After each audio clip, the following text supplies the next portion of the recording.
Bueno, pues nada, buenas tardes y como siempre, nuestra casa común, que es la biblioteca, pues en esta ocasión nos ha cedido el espacio para presentar este libro de Antonio Monterrubio.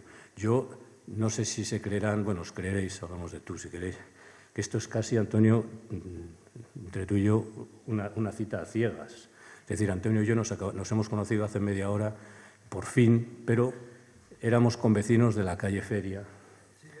Estábamos frente por frente, la sastrería de tu familia, de tus tíos quizá. Justo enfrente de la zapatería, sí, sí. Y bueno, cuando me dijo que sí quería acompañarle en este mismo acto, pues yo dije que sí en nombre de aquel niño, en nombre de aquellos niños que éramos y que fuimos tan felices en aquel pequeño Edén, que era la calle Feria, donde la vida pública y la privada pues, se mezclaban y se confundían gozosamente, ¿no? Así que venimos de ahí, luego nos hemos visto por Zamora rodando alguna vez, pero nunca había tenido la satisfacción de hablar con él. Hasta que he leído, no en su totalidad, La verdad del cuentista. Un presentador se supone que es un adelantado, como aquellas descubiertas que se hacían, ¿no?, en las películas de John Ford, para buscar a los indios, pero en este caso, de verdad que el presentador no es más que un paseante más por ese circuito lleno de enigmas. Él dice la palabra puzzle, es verdad, que es este libro. No hay más ventaja por mi parte. Es decir, yo me he sentido nunca abrumado, nunca aturdido, porque la disposición del autor realmente es tan admirable que nunca te sientes apabullado por todo lo que hay y cuánto hay, desde luego, en este libro. No. Desde luego, presentar un libro como este, editar un libro como este, y además en Zamora, en la editorial Semuret, pues es un acto contracorriente, ¿no? Esto es como, yo qué sé, pues proponer un menú vegano en un banquete caníbal o una cosa así, ¿no? Porque, claro, hablar de todo lo que habla Antonio en La verdad del cuentista, desde ese punto de vista, con ese tono, donde las verdades quedan al descubierto de una manera natural, por otra parte, sin sobreactuación ninguna, es, en estos tiempos que corren, algo como mínimo temerario, ¿no? Como mínimo temerario. Es un libro temerario, es un libro perturbador y es un libro, como tienen que ser los libros, molesto. No es un libro complaciente. Yo creo que estamos en una sociedad demasiado complaciente, donde todo se lo lleva el espectáculo, donde todo se lo lleva la capacidad de rentabilidad de lo que se hace, y todo lo que no tiene que ver con eso parece que está condenado a no existir. Por eso, el que se apueste por un volumen como este es realmente insólito y por encima de insólito, desde mi punto de vista de lector, necesario. Este es un libro necesario. Este es un libro necesario. Las razones por las que puede ser un libro perturbador, poco complaciente, molesto, hombre, hay una que es el volumen. Esto es un atentado contra las cervicales, desde luego, o sea, es tremendo, ¿no? En estos tiempos en que todo es light y todo es pellizcos por aquí, pellizquitos por allá, no cansar demasiado, Antonio Monterrubio nos pone esto encima de la mesa, que es, yo creo que es su vida, no habla de él como tal, pero desde luego no entra en ningún regateo, y a mí me parece muy bien que sea así, ¿no? Y luego, en segundo lugar, es un volumen perturbador por la filiación que tiene, porque este es un libro que interpela, este es un libro que propone, no es un libro que dicta. Yo por lo menos no lo he leído hasta ahora así. No es un libro que impone, y mira que hay teorías, referencias, citas, alusiones a autores, etcétera. Pero yo no me he sentido, insisto, abrumado por esto, ¿no? Realmente es un libro que atenta contra el pensamiento secuestrado que domina la sociedad actual, y no solo la española, por los medios de comunicación, por eso que tú llamas la política politiquera, por la falsa economía, por la propaganda, por etcétera, etcétera, etcétera, ¿no? Estamos en manos de todo eso y casi parece que tendría que poner peligro, contiene pensamiento, ¿no? porque es cierto, ¿no? Es un libro lleno de catas, de una profundidad, en fin, que te hace interpelarte a ti mismo o a sentir con intuiciones que tenías o disentir de otras que te parecía que eran como tú las suponías y de repente ves que no, ¿no? Contra ese pensamiento prêt-à-porter, como dice él en un momento dado, está el verdadero pensamiento. Y el verdadero pensamiento tiene que estar en la disidencia. Este es un libro de un disidente. Este es un libro que no cree en el pensamiento normalizado. Es un libro que supone que tiene que haber un pensamiento crítico contra todo lo falaz que es tanto, que ahora mismo domina cualquier sociedad, nuestra sociedad, ¿no? Recuerdo en Irma la Dulce, Billy Wilder decía aquello de decir la verdad en los tiempos que corren es como desplumar una gallina delante de un ventilador. Se te llena la boca de plumas, decía él, ¿no? Y este libro es algo así, ¿no? Es decir las verdades delante de quien sea, aunque se te llene la boca de plumas, ¿no? Jorge Rodríguez Padrón, sobre esta cuestión, dijo una vez esto: propongo una escritura que deje en evidencia la lengua del poder, secuestradora de significados, que venza todo temor a la proliferación de los sentidos, porque una lengua que da seguridades y no admite deslices es una lengua impuesta, impostada. En realidad, el libro gira alrededor de dos ejes, me parece a mí, que son dos infortunios sociales que marcan nuestra época, desde mi punto de vista, ¿no? Uno es, ya lo estamos diciendo, la falta de pensamiento. Estamos en una época donde el pensamiento se ha sustituido a lo mejor por la superstición y sobre todo por el eslogan, que es más rápido, más eficaz y que entra, como dicen ahora los que saben, por vía de la emoción, ¿no? Yo digo por vía de la sugestión, que me parece más exacto, ¿no? Dice Antonio en un momento dado que el eslogan mantiene al individuo en un permanente estado de infancia intelectual. Infans, el que no habla. Y efectivamente, ¿no? Esa ignorancia, ese cultivo, esa pedagogía de la ignorancia a la que nos puede llevar esta época compulsiva, esta época de videoclip para todo, va a la contra del pensamiento necesario, va a la contra, por tanto, de este libro, ¿no? Y en segundo lugar, además de la pérdida del pensamiento, lo que ya lo hablábamos, Manuel, la pérdida de la idea del bien común.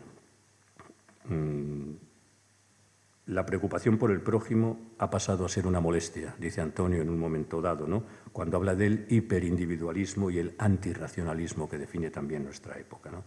Bueno, atentar contra estas dos carencias es lo que es este libro, ¿eh? La verdad del cuentista. Él es consciente, el autor, de ir, en el libro, que hay que ir contra el sometimiento a lo general, y por eso digo que es un libro contracorriente, ¿no? Desde muchos puntos de vista, ¿no? Y propone al lector una lectura comprometida. Esto me ha parecido muy interesante y muy importante, ¿no? Una lectura de verdad, ¿no? Una lectura en que hay que poner en juego, dice él, nuestro ser, nuestras ideas, recuerdos, convicciones y esperanzas. Otra palabra peligrosa, compromiso, lectura comprometida en nuestra sociedad.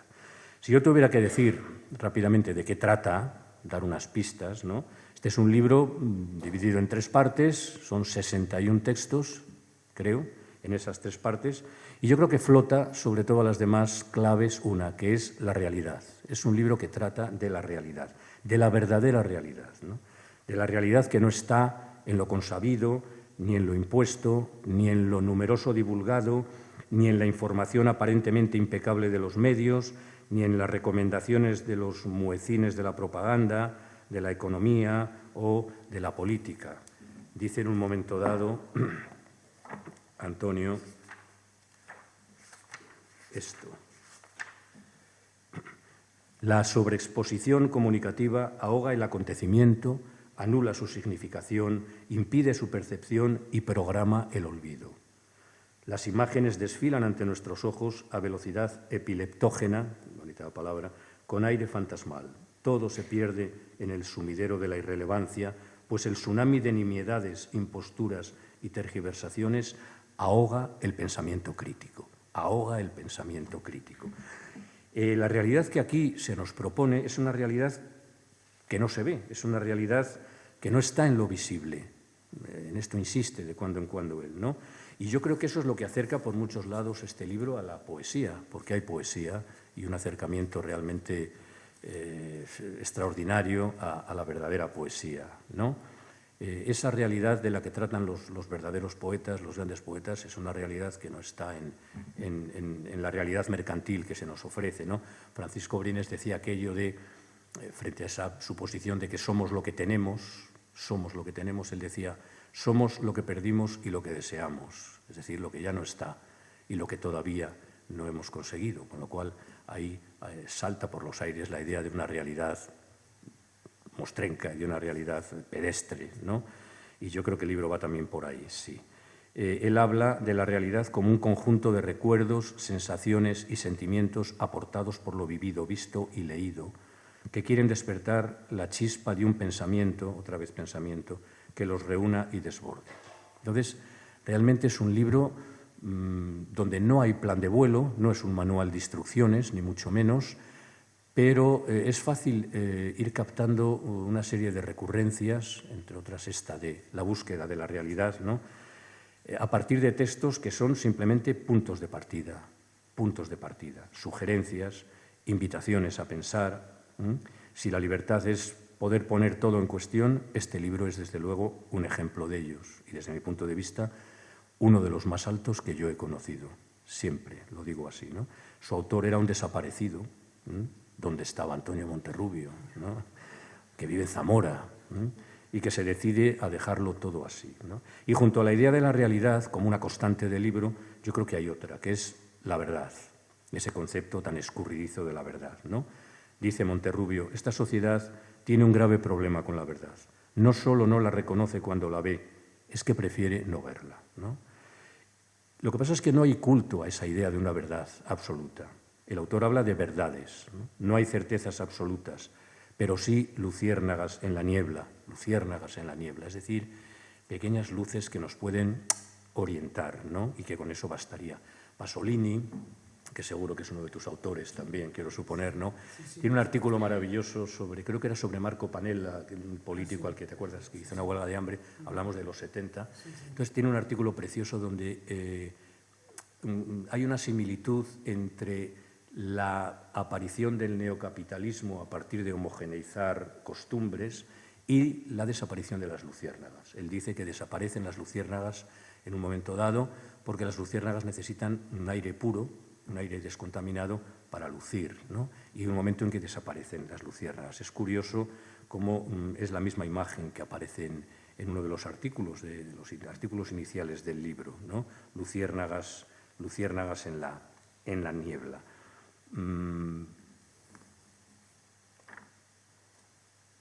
Es a lo mismo que se refiere aquí. Vivimos en una sociedad dominada por fuerzas cuyo proyecto es la anulación de la autonomía. Se trata de construir una comunidad de sujetos cortados por el mismo patrón, hechos a imagen y semejanza del boceto que el poder propone de cómo deben ser los ciudadanos de a pie sensatos. El esquema es sencillo, conseguir una colectividad de súbditos que no solamente acepten, sino que se sientan felices y hasta orgullosos de ello. Esto requiere la puesta en marcha de un proceso de demolición controlada de identidades. La asunción universal de una verdad contemplada como la sola existente, la única posible, es el gran desafío cognitivo del capitalismo tardío. De momento, el intento le está saliendo a pedir de boca. Se convierten en certezas irrefutables un conjunto heterogéneo de aseveraciones más que dudosas, pero que de tanto repetirse adquieren una pátina de verdad revelada.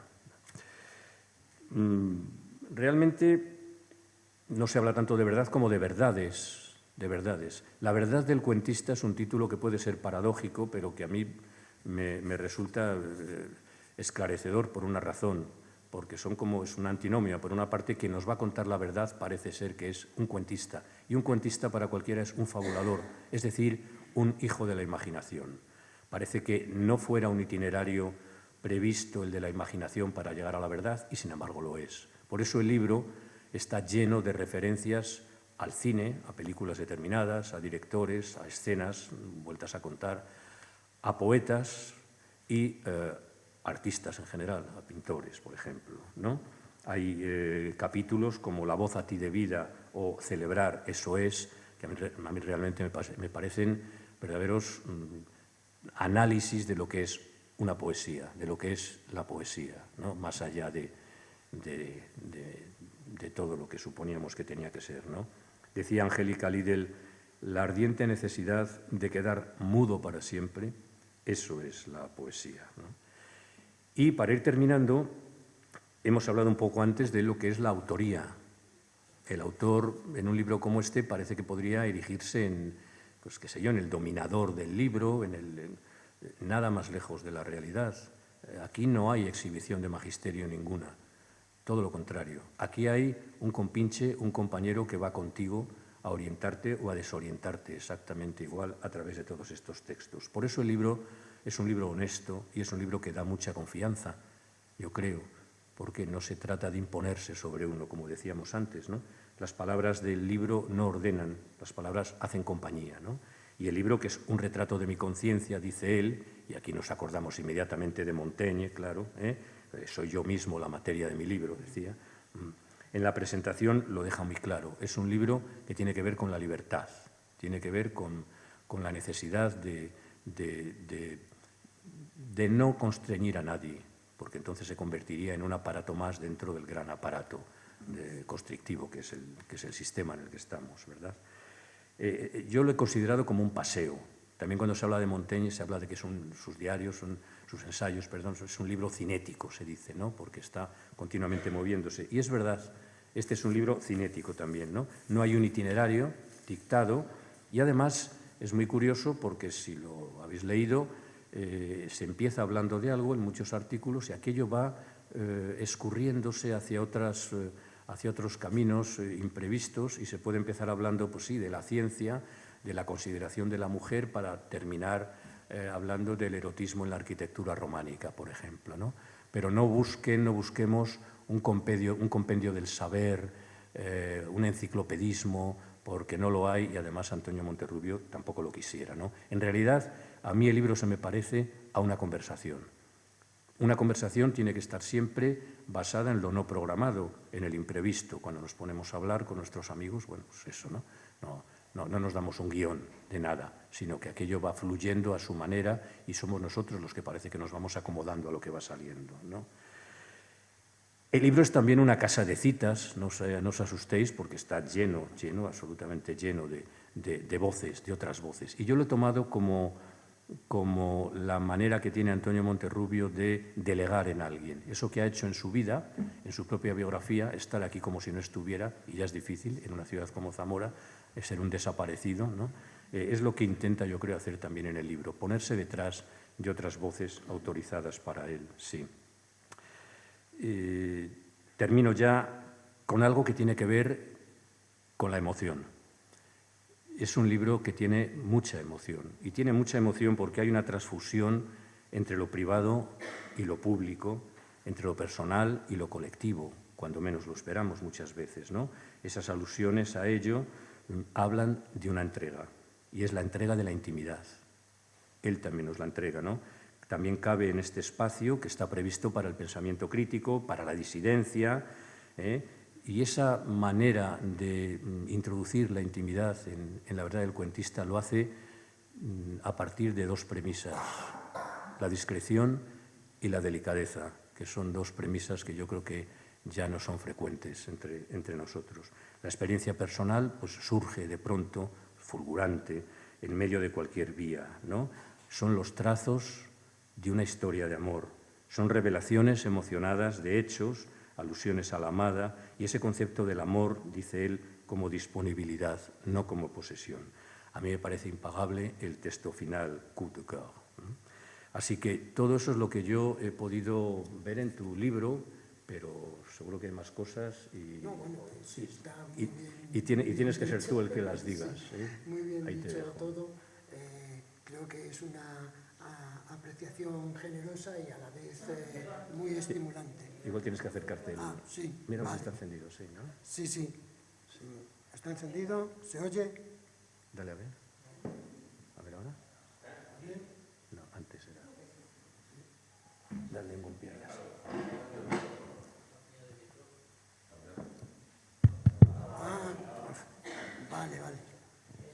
Bueno, que comentaba que es una apreciación muy generosa a la vez que estimulante la que haces del libro. Bueno, yo hablaré, por supuesto, un poco sobre el contenido. Vale, hablaré, por supuesto, un poco sobre el contenido del libro y tal. En primer lugar, agradecer a todos que se hayan acercado en esta tarde, que está más o menos bastante adecuada para pasear, a ver la presentación del libro de un ilustre desconocido, por así decir. Gracias a la biblioteca por acogernos y gracias a Tomás por esta presentación que ha hecho de la obra, que desde luego digamos que no deja mucho espacio para añadir cosas, digamos, nuevas, ¿no? Digamos que es una, por así decir, trilogía, es decir, un libro constituido en realidad por 3 libros distintos, pero enlazados entre sí, que son La verdad del cuentista, Almacén de ambigüedades y Laberinto con vistas. De estos 3 libros se han publicado algunos extractos en la revista cultural digital El Cuaderno a lo largo de los últimos 2 años, más o menos, o 3. Y bueno, digamos que para definirlo de alguna manera, podría decir que es un alegato en favor de los derechos de la razón y de lo verdadero y un manifiesto en contra del imperio de lo falso y de lo efímero. Y es que la defensa de los derechos de, bueno, digamos la verdad, aunque suene un poco exagerado, digamos, la defensa de los derechos de la verdad debería ser la cuestión palpitante de nuestro tiempo, y sin embargo no lo es. Hace varios siglos alguien dijo que la verdad está siempre en el exilio. Esto es hoy más real que nunca, pero es que hoy no solamente es la verdad la que está en el exilio, está también no solo lo verdadero, sino incluso lo verosímil, porque lo único que cuenta en esta sociedad no es la verdad, sino el relato. En concreto, la capacidad que tiene el relato de crear consentimiento. Es un relato construido exprés para, digamos, de alguna manera controlar a la sociedad. Como muy bien dijo Debord ya en el año 67, en el mundo realmente invertido lo verdadero es un momento de lo falso.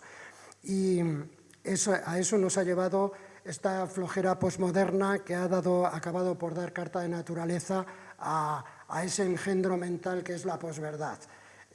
Y es que en el escaparate de la sociedad del espectáculo encontramos con el mismo precio, con la misma etiqueta de precio, razones y opiniones, datos y bulos y verdades y mentiras. Se da patente de corso a la ignorancia atrevida y entonces la charlatanería se abre camino en una sociedad que ha perdido completamente la conciencia crítica y la ambición intelectual. Y esto no solamente incluye a gente, digamos, que no ha tenido la oportunidad de formarse. Es que hay hipertitulados a los que una educación exclusivamente orientada a las competencias y a las habilidades les ha privado de una base cultural medianamente sólida. En suma, asistimos a una socialización de la ignorancia. Y eso es particularmente grave porque el que sabe algo siempre duda. El ignorante no duda nunca. El primero reflexiona, el segundo cree. Entonces, eso nos lleva a un mundo en el cual el que piensa pierde. Y no solo sale derrotada la razón, sale derrotada también la decencia. Entonces, digamos que se habla de un poco en el libro acerca de cómo las chácharas descafeinadas y bajas en calorías de youtubers, influencers y presentadores de radio y televisión abren la puerta a unas visiones del mundo de pacotilla y que son altamente peligrosas, porque el paso siguiente a la consolidación de la posverdad es la posdemocracia, y eso es una situación que nos recuerda a lo que nos trajeron los años 30 del siglo XX. Entonces, se hace difícil en esas condiciones separar lo que es la información de la deformación y se acaba transformando a manipuladores chapuceros en líderes de opinión. Entonces, bueno, el libro, digamos que pretende ser sobre todo un lugar de encuentro. Tendría unos lectores ideales que serían jóvenes de todas las edades, es decir, que conservan aquellas cualidades que habitualmente asociamos a la juventud, como la curiosidad, la inquietud o la rebeldía. Es decir, está dedicado a todos los que intuyen que lo que se ve no es lo que hay. El libro en sí quiere ser, como quería Foucault, una caja de herramientas. Yo he pasado varias décadas de mi vida dedicado a la enseñanza y entonces digamos que el afán didáctico forma parte de mi personalidad.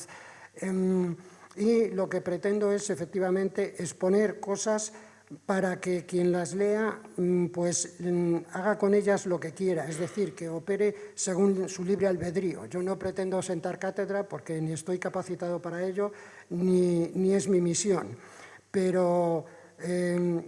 y porque creo además que no hay nada más nocivo para la salud mental e incluso para la salud física que los tenebrosos dogmatismos y las ortodoxías de hormigón armado.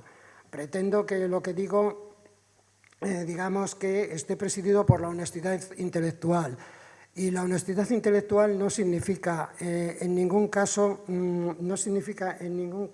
equidistancia. Lo que significa es amor a la objetividad, es decir, tender a ese horizonte imposible que es la objetividad y lo verdadero, que es inalcanzable, pero que hay que tender a ello lo más posible. Entonces, bueno, esa es un poco la idea en la que se basa el texto. En él, efectivamente, lo ha, digamos, desmenuzado perfectamente Tomás.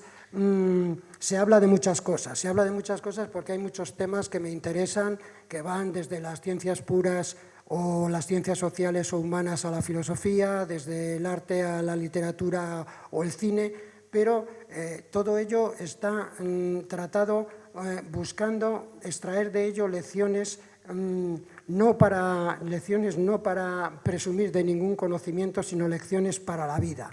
Y relacionar esos conocimientos efectivamente con las experiencias vividas. Es decir, estos 3 libros son en buena medida una autobiografía intelectual y sentimental que, llegado a esta edad, pues sentí como necesario pasarla a una forma escrita, porque de alguna manera es como una herencia para, bueno, por una parte para mis allegados, por otra parte para aquellos que fueron mis alumnos y que con muchos de los cuales sigo teniendo una relación importante, y es un poco como dejar una herencia, ¿no? Pero una herencia cultural, porque como decía Cernuda en aquel poema, ¿qué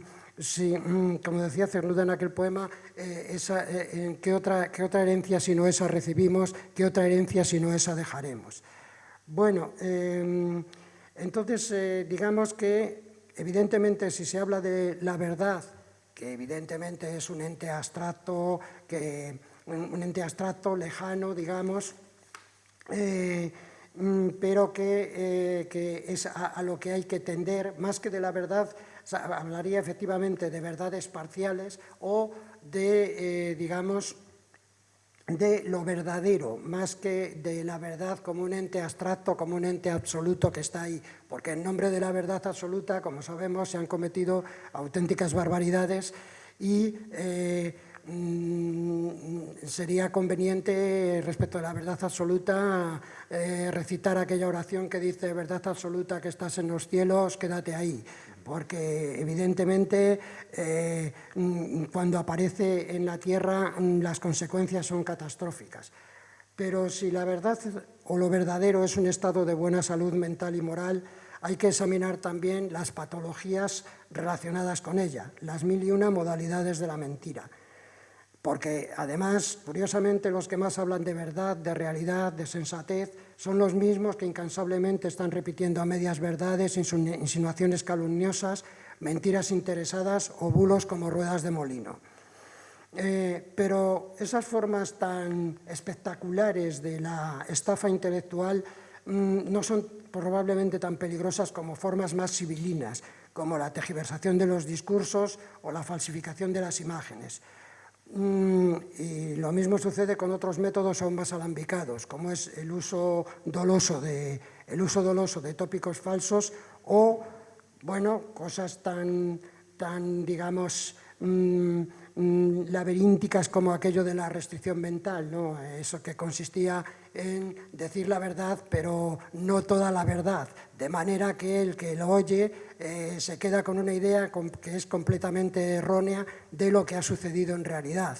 Y no hay que olvidar que la restricción mental era algo perfectamente admitido por la filosofía escolástica, por ejemplo, como distinto de la mentira, pero en realidad es lo mismo. Aún así, antaño, cuando el vicio aún rendía cierto tributo a la virtud, la restricción mental era la estrategia favorita de los manipuladores. Pero hoy, como están abolidas todas las reglas intelectuales, morales, incluso estéticas, se prefiere el bulo. Cuanto más delirante y espectacular, mejor. Se prefieren las noticias falsas creadas directamente en laboratorio. Y sobre todo se prefiere la bilis y el rencor. Con la información convertida en eso, pues evidentemente la tasa de supervivencia de la verdad está drásticamente limitada. Dentro de las modalidades de la mentira se incluyen también los tópicos y las ideas recibidas. Por eso en el libro hay numerosos capítulos, digamos, o fragmentos dedicados a cuestionar las interpretaciones dominantes de acontecimientos históricos, de obras de arte, de obras de ficción, de personalidades o de teorías, porque considero que dudar es lo más saludable que se puede hacer, ya que además muchas veces ese tipo de interpretaciones no solo son falsas, sino que son interesadas y se han impuesto además gracias a una hegemonía cultural a la que no se puede contestar porque no disponemos de los medios suficientes para hacerlo. Ahora bien, la mentira que realmente me preocupa no es la del niño cuyos deberes se comió el gato. Son las mentiras que nublan o ciegan la vista de los individuos y las sociedades, y en especial sus formas más letales, las que están destinadas a despertar desprecio y odio contra grupos sociales o minorías.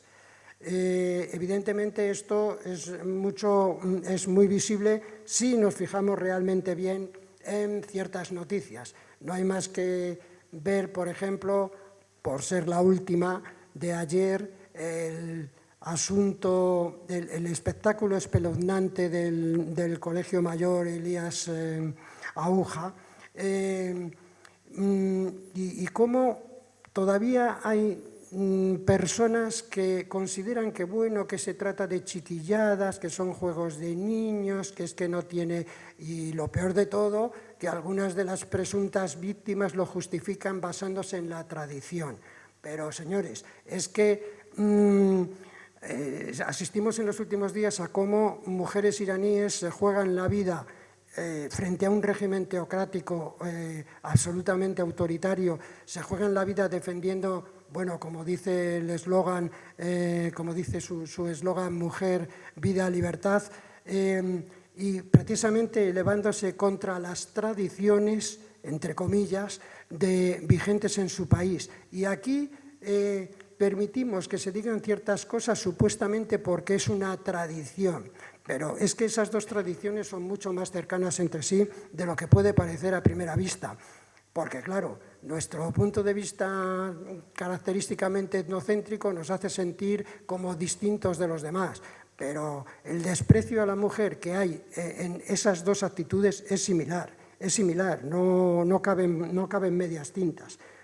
Bueno, entonces, digamos que cuando hablo de verdad, por supuesto, no me refiero a las verdades absolutas en las que no creo y además considero obsoletas y peligrosas, pero, por supuesto, menos aún me adhiero al relativismo infantil e irresponsable de la posmodernidad, ¿no? Que no solo pretende que todo sea según el color del cristal con que se mira, sino que además nos dice que todos los cristales son igualmente válidos y aceptables y que entre ellos no hay jerarquización alguna. Entonces, digamos que todo esto me lleva a defender unas verdades parciales que son las que razonada y razonablemente me parece que se acercan más a la realidad de los hechos, pero no a la forma superficial de la realidad de los hechos, sino a su ser profundo. Entonces, pues digamos que el hablar de estas cosas lleva también a pasar revista a los mecanismos psicológicos y sociológicos del conformismo.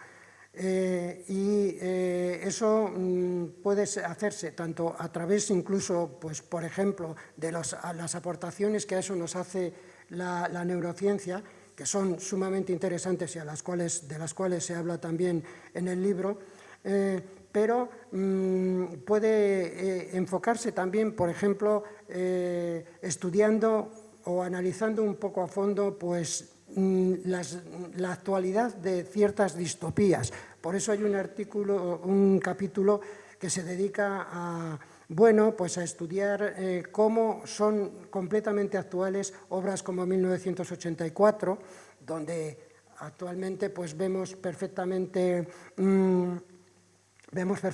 cómo el Gran Hermano funciona exactamente igual que allí, pero es que hay cosas que te llaman tanto la atención que es que parece que fueron escritas hoy y aquí. Por ejemplo, el tema de los 2 minutos de odio, en el cual los espectadores se enfurecen progresivamente con respecto al disidente oficial del régimen, digamos, y cómo una de ellas acaba tirando un libro contra la pantalla y bueno, esos 2 minutos de odio los vemos reproducidos en nuestras televisiones cada 2 por 3 y bueno, pasa lo mismo. Una película como Matrix, por ejemplo, pues parece una profecía del hecho de que vivimos en una especie de simulación y así muchas otras que podrían citarse. Entonces, lo que yo reivindico es la razón, que no es un artilugio perfecto, lejos de ello, pero proporciona las herramientas para hacer preguntas útiles y para intentar contestarlas. Y ahí entran también las ciencias, tanto las puras y naturales como las humanas y las sociales. Una enseñanza clave de la ciencia, precisamente, es que la realidad está muy lejos de ser lo que parece. La física cuántica, la astrofísica, la teoría del caos nos indican, nos lo certifican, digamos. Por si fuera poco, la neurociencia además induce en nosotros serias dudas sobre la calidad de nuestra percepción o sobre la fiabilidad de nuestros recuerdos.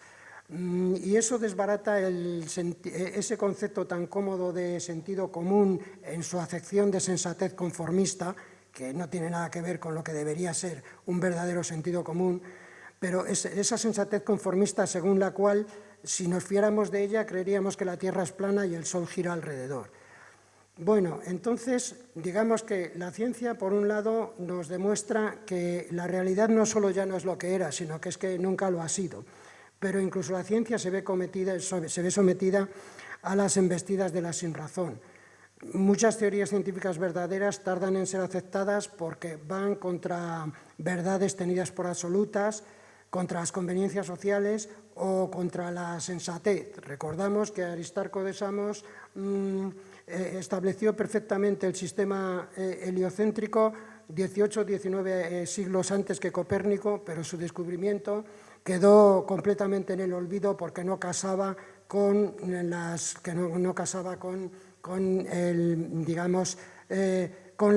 paradigma reinante en la época. Pero bueno, él por lo menos solo quedó en el olvido. Hay casos más graves.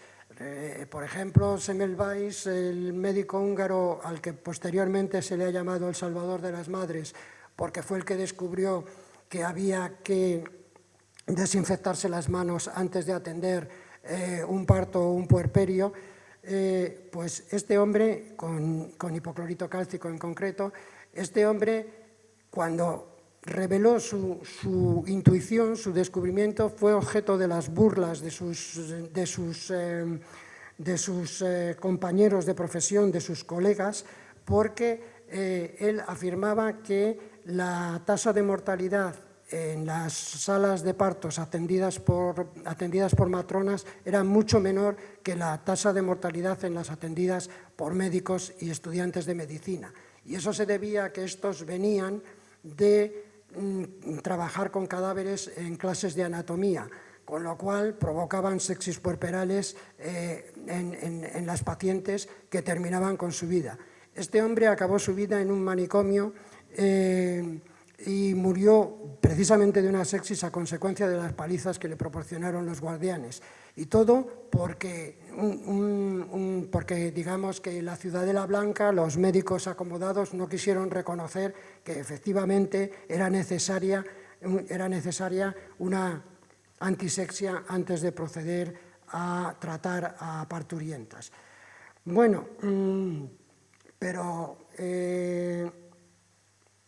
además, evidentemente no todo en la ciencia es siempre un camino de rosas, no hay más que ver, que se habla de ello en el libro, cómo han sido durante mucho tiempo ninguneados absolutamente todos los descubrimientos hechos por mujeres científicas y cómo incluso se han llevado a cabo auténticos robos de descubrimientos que pertenecían a una mujer para adjudicárselos a un hombre.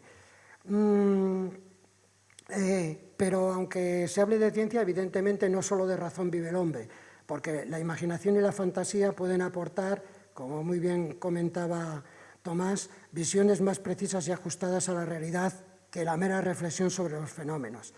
El arte, la literatura o el cine funcionan como reveladores de verdades parciales fundamentales y hay que estar siempre atento a sus palabras. De hecho, muchas veces incluso se adelantan, por así decir, a una definición científica del asunto, como por ejemplo en el caso en la película de Kurosawa Rashomon, varios personajes cuentan una misma historia de tal forma que cada uno de ellos la cuenta a su manera y llegamos a la conclusión de que ninguna de ellas es totalmente verdadera ni totalmente falsa, simplemente que los mismos sucesos contemplados con distintos ojos se ven de distinta manera. Eso posteriormente fue transformado en un concepto psicológico que se llama precisamente efecto Rashomon por el psicólogo americano Carl Heider, es decir, que a veces la imaginación tiene intuiciones que van más allá de la propia reflexión. De hecho, podemos decir en buena medida que la razón y la lógica no dejan de ser hijos de la imaginación, provienen de la capacidad humana de imaginar cosas. No por nada el mito precede al logos, es precisamente la facultad de imaginar, de buscar respuestas, aunque sean, por así decir, aunque sean ficticias o intuitivas, a una serie de problemas que posteriormente la razón puede quizás dominar o no. En cuanto a lo que decía Tomás sobre la poesía, es verdad que aparte hay un capítulo enteramente dedicado a la poesía, pero hay, bueno, un par de ellos, pero hay mucha poesía esparcida por el libro, porque me parece la forma literaria más cercana a las verdades más desnudas, una forma que tiene un carácter oracular y sapiencial que llega muy profundo a partir de muy pocas líneas. De hecho, había una sentencia de la antigüedad que decía que la verdad es una metáfora, pero precisamente dada la ambigüedad de la escritura de la que procede, puede leerse también como que la metáfora es una verdad. Y esto es muy cierto. Muchas veces en una metáfora encontramos más realidad que en aquello que estamos contemplando directamente. Algunos haikus japoneses, por ejemplo, con apenas 3 versos y 17 sílabas, contienen más material para la reflexión que un ensayo de cientos de páginas. Por eso está tratada intensamente la poesía, aunque no se olvidan tampoco pues, otras formas literarias como la novela y, desde luego, las artes plásticas, y que siempre las artes plásticas nos permiten acceder a rincones oscuros. Incluso a veces nos permiten vislumbrar la personalidad de seres del pasado o incluso sus enfermedades. Hay de hecho un fragmento en el libro en el cual se habla precisamente de toda una serie de cuadros en los cuales se pueden ver signos de enfermedades. Entonces, bueno, todo esto hace que no solamente el arte más actual, o contemporáneo, si queremos, sino los clásicos e incluso los antiguos pueden perfectamente enseñarnos mucho sobre la verdadera esencia de la realidad. Eso sucede, por ejemplo, con la tragedia griega, que ahora nos parece algo alejado de nosotros, pero que tiene mucho que enseñarnos no solo sobre los cambios de fortuna característicos del desarrollo de una tragedia, sino sobre la ambigüedad de las palabras. En muchas tragedias, digamos que el juego real de la tragedia se basa en una comprensión absolutamente distinta o incluso contrapuesta de una misma palabra, como pasa, por ejemplo, con la palabra nomos en Antígona, donde en un momento dado Creonte condena a Antígona basándose en que precisamente ha infringido los nomos, o el nomos, pero resulta que posteriormente él mismo dice que va a acatar los nomos, pero es que esa palabra, que es la misma, no significa lo mismo en los dos contextos, sino que en un momento dado está hablando de las leyes positivas de la ciudad, a las que Antígona evidentemente se ha opuesto, y en otro momento habla de las leyes, bueno, digamos, divinas, por decirlo de alguna manera, es decir, de una justicia que está por encima de la ley positiva. Bueno, pues esto era un poco lo que quería decir. Quizás una cosa que quería añadir, por no alargar esto interminablemente, es un poco la explicación de los títulos de los 3 libros. Estos 3 libros, en realidad, no solo se pueden leer independientemente, sino que cada capítulo se puede leer independientemente y incluso fragmentos de cada capítulo. Pero en todos ellos hay una misma alma, por así decir, y los títulos tienen relación con ello. La verdad del cuentista efectivamente juega un poco con el doble sentido de la palabra cuentista. El cuentista bueno, el que empieza con los cuentos que nos cuentan de niños, que nos van abriendo los ojos a la realidad y que nos van haciendo conocer el mundo y educarnos, y que luego continúa con, pues, con el arte, con la literatura, pero también con esos otros cuentos, porque es lo que en el fondo son, esos otros cuentos que provienen de la ciencia, de la razón o de la lógica. Y por otro lado está el cuentista malo, es decir, aquel que pretende dormirnos con todos los cuentos, como decía el poema de León Felipe, y digamos que es el cuentista malo que actualmente lo encontramos constantemente en esa charlatanería que invade todos los medios de comunicación. El título de Almacén de Ambigüedades, por supuesto, juega con el título de Almacén de Antigüedades de Dickens, pero se refiere muy específicamente al hecho de que, aunque sea verdad lo que decía Wittgenstein de que el mundo es el conjunto de los hechos y no de las cosas, lo que nosotros conocemos no puede ser en ningún caso los hechos brutos. Lo único que conocemos son interpretaciones. Y de alguna manera, como decía Nietzsche, somos los intérpretes de las interpretaciones. Entonces, ese es el sentido que tiene el concepto de ambigüedad, según yo lo veo. Y luego, el laberinto con vistas, pues viene a ser un título que enlaza un poco con la actualidad, dado que vivimos en un mundo absolutamente caótico, donde en el momento actual una desdicha sigue a otra y surgen por todas partes fantasmas amenazantes. Y en esas condiciones ya ni el optimismo de la voluntad basta para combatir el pesimismo de la inteligencia, porque la propia voluntad está ya muy malita. Y lo único que queda entonces es la esperanza, pero no la esperanza de ver la luz al final del túnel, porque ni siquiera estamos seguros de que el túnel termine en algún momento. Entonces, esa esperanza queda reflejada un poco en el concepto que precisamente citaba Tomás de luciérnagas en la niebla, es decir, algo que nos pueda permitir tener un mínimo de esperanza y tener un mínimo de contacto con la realidad y con lo verdadero, digamos. Bueno, y creo que eso es más o menos todo lo que habría que decir. Se podría decir más cosas, pero evidentemente un libro de 800 páginas pues no puede resumirse en una hora, ¿no? Simplemente es invitar a quien lo vea interesante a que lo visite, bien sea en las condiciones que sea. Espero que sea accesible en la biblioteca también, porque de todas maneras creo que lo importante es que alguien lo lea, ¿no? No sé si habrá gente de todas maneras que tenga una cierta necesidad de leerlo, pero yo sí tenía necesidad de escribirlo.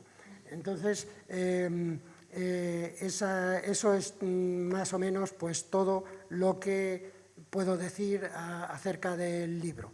Entonces, si alguien quiere hacer alguna pregunta o hay alguna cuestión, pues bien. Yo quiero hacerte una pregunta. Sí. Bueno, yo no lo he leído porque me acaba de caer Sí. así directamente, pero antes Tomás hablaba de Montaigne. Montaigne, en lo que yo sé, en un momento dado se retiró a la torre de su castillo y ahí empezó a escribir sus pensamientos y Sí. reflexiones. ¿En qué torre te has metido tú para escribir? Bueno, digamos que ¿Cómo ha sido la británica, los tiempos, tu acercamiento a la sociedad? Es una persona que yo te conozco hace muchos años, como Agnès, pero en la ciudad pues, tampoco pasa nada, porque la ciudad no graba mucho, pero bueno, que has estado, pues, no sé, en tu mundo, sí. hablas hace un rato, dijiste de tus amigos, estas reflexiones, estos que son ecos de cosas que ves, cosas que reflexionas y que compartes, ¿cómo has hecho? ¿Cómo lo haces? ¿Dónde has estado metido? Digamos que desde luego no en una torre de marfil, eso no, pero digamos que simplemente es que he dedicado buena parte de mi vida a la lectura y que todo esto que he escrito ahora en 4 años prácticamente es algo que ha sido pensado a lo largo de toda la vida y que entonces ha sido masticado, por así decir, de manera que ha ido evolucionando y construyéndose durante mucho tiempo, aunque prácticamente no había escrito nada realmente con la idea de publicarlo hasta que empecé con este libro.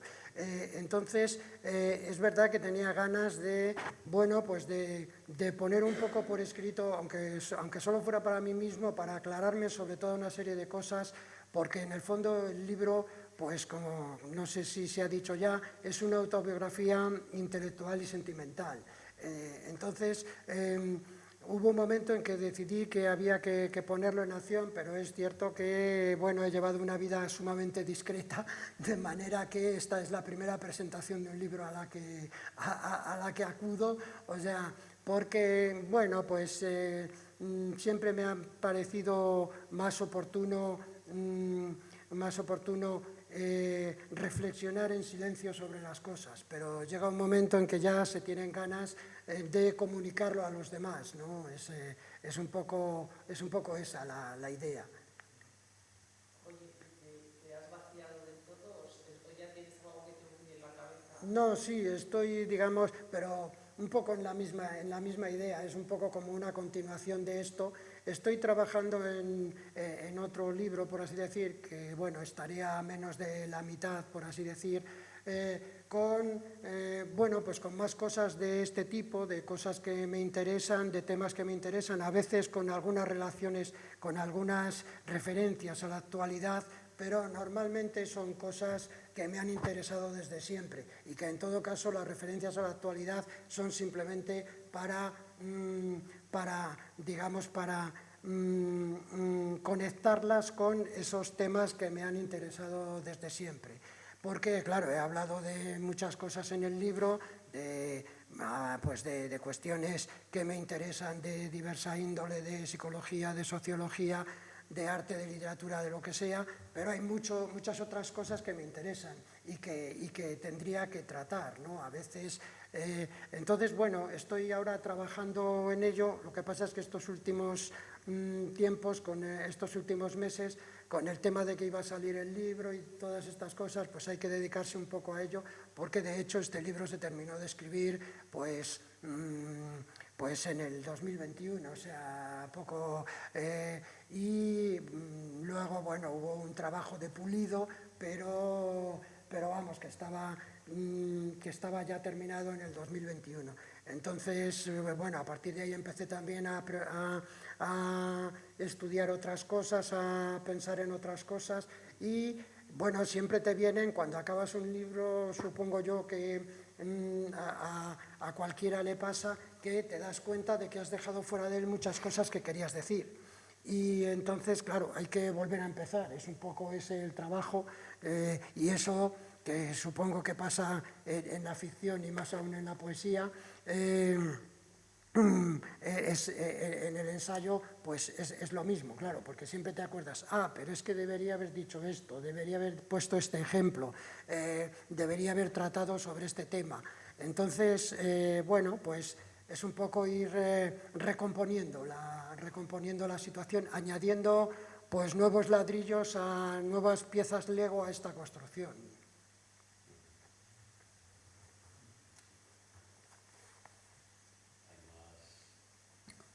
¿Alguna pregunta? Esta definición que haces, por ejemplo, del consumismo, porque a mí la parte que más me ha sacudido, bueno, por supuesto la parte en que relacionas los hechos artísticos con cualquier otro asunto del que estás hablando, ¿no? Eso, pues porque tiene que ser así, claro. Pero todo lo que concierne a la sociedad actual, al carácter del individuo de esta sociedad y esa especie de, bueno, de puesta en cuestión por tu parte de cómo están las cosas, realmente es lo que más me ha sacudido a mí. Yo siempre pensaba que un libro como este debería saberse, supongo que es difícil, pero bueno, explicar en la enseñanza. Es decir, aquí no hay una historia convencional, aquí no hay... Tú lo que haces, has hablado antes de ello, lo que haces es atender a los relegados y a las relegadas, por ejemplo, ¿no? Es decir, a esas personas que se han perdido en la historia, que no interesan, que no... Y no solamente eso, sino que hay mucho oculto en el sentido ese de lo escondido, como tú, de lo que no está en primera línea, de lo que es objeto de desatención, por lo tanto no existe, y lo está sacando continuamente y además con razones, ¿no? Pero cuando hablas pues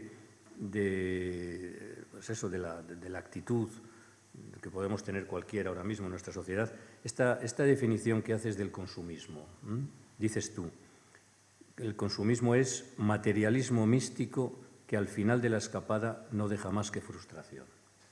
Sí, es que efectivamente es que digamos que el consumismo es una trampa que hace que te promete, por así decir, que va a llenar que va a satisfacer tus deseos, pero de una forma tal que siempre vas a quedar insatisfecho y que por lo tanto se está continuamente persiguiendo un fantasma porque te están diciendo que la felicidad está en el siguiente iPhone, pero cuando llega ese iPhone resulta que ya no está en él, sino en el siguiente.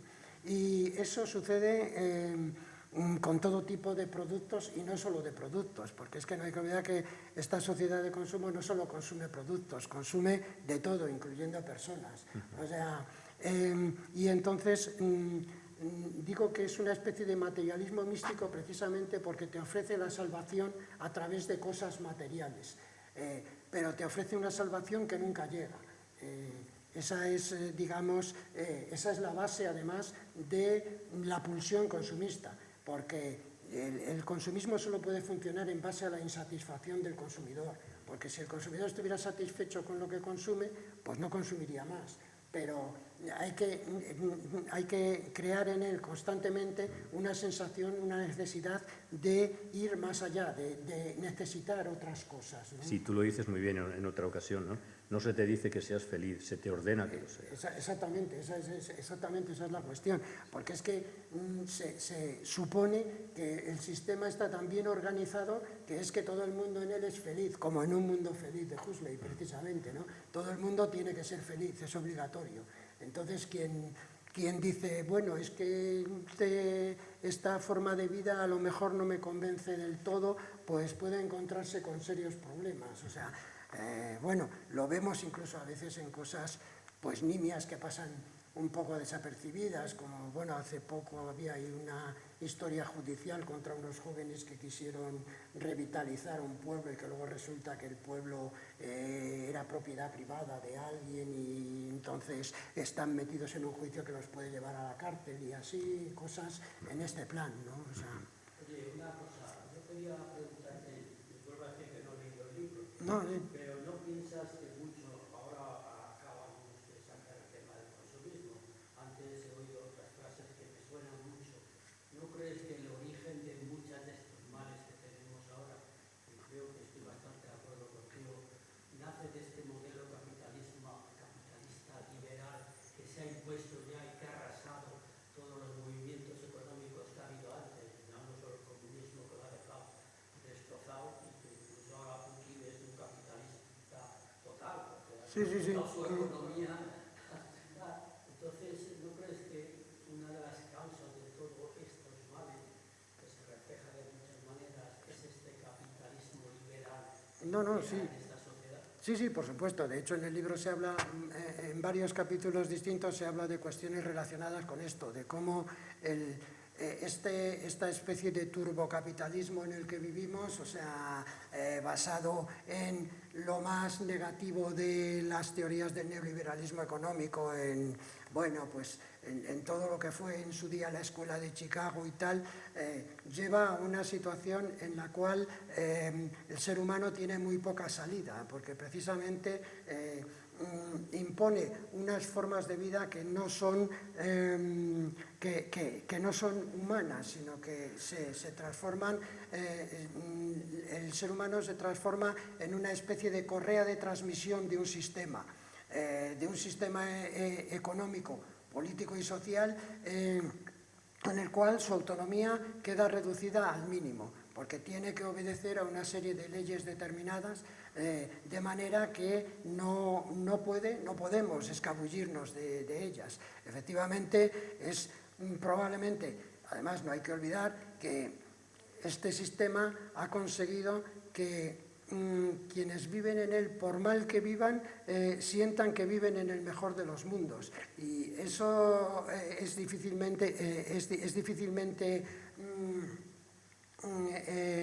muy difícil entonces concebir una posible salida de él, desde el momento en que buena parte de la población está perfectamente conforme con el sistema.